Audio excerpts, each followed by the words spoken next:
Hi, my name is Ann Hess, and this is the first of a series of 10 videos about my journey in becoming an entrepreneur. And what I'm going to take you through is some of the frustrations that I've gone through. And my hope is that for those of you who are interested in becoming an entrepreneur, some of my experiences will save you some heartaches, some frustration, some of the challenges I've gone through, and possibly even some money in the long run. So let me tell you about my first experience in free enterprise.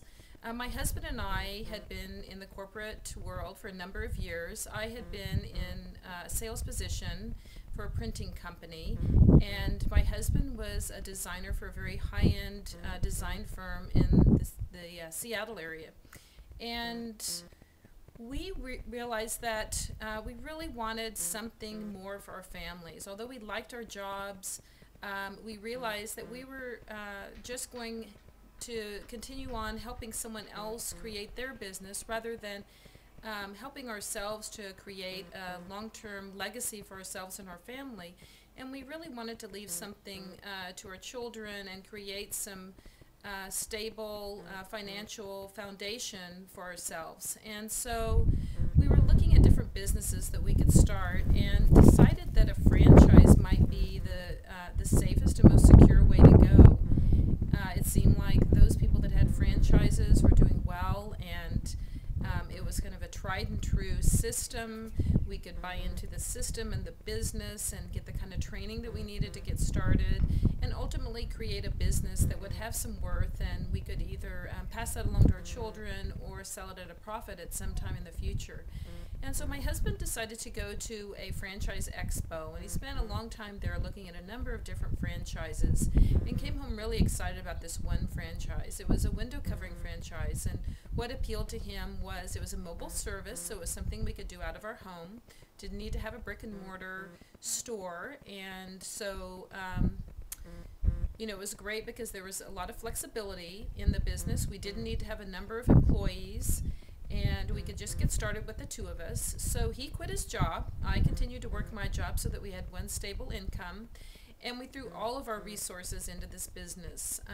We spent, I don't even want to tell you how many tens of thousands of dollars getting it going and purchasing the franchise and purchasing the van that we needed and all the technology that we needed to get going, and got started. And we thought we had done our due diligence. I mean, my husband had talked with the corporate office a number of times. We had checked with the Better Business Bureau. We had talked to a number of franchise owners that were doing what they said quite well. It seemed like it was just a great opportunity for us. There wasn't anyone in our territory where we lived, and the nearest person was over, about 10 or 20 miles away, so we thought we had a fantastic territory right in the middle of a metropolitan area and a very high-end area, and so we just thought we had all the right tools to make it work.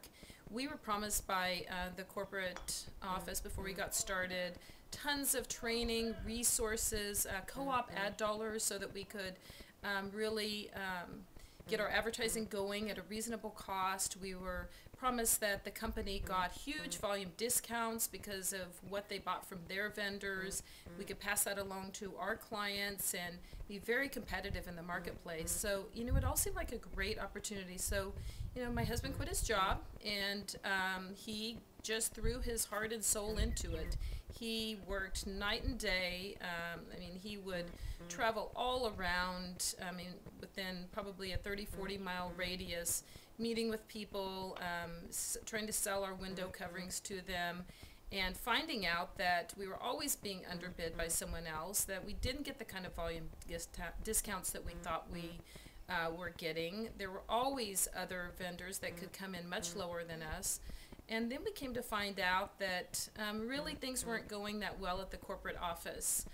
We had been told that the owners had a very strong faith, and it was a married couple, and we had understood that their faith was really the foundation of the company and had so much integrity. Well, what we came to find out was that wasn't true at all. They weren't even living together. They weren't even friends. They were at each other, and created a lot of turmoil in the corporate office. And we would call, and our phone calls wouldn't be returned. We were told that we would get these co-op advertising dollars, which never came to fruition. We never received any of that money, and we didn't get the kind of resources and training that they had promised. And then we came to find out that some of the other franchise owners, which didn't share completely truthfully how they were doing in their business, many of them were just on the verge of bankruptcy, and were having a very difficult time making ends meet, and were living paycheck to paycheck, and it just was not a good situation.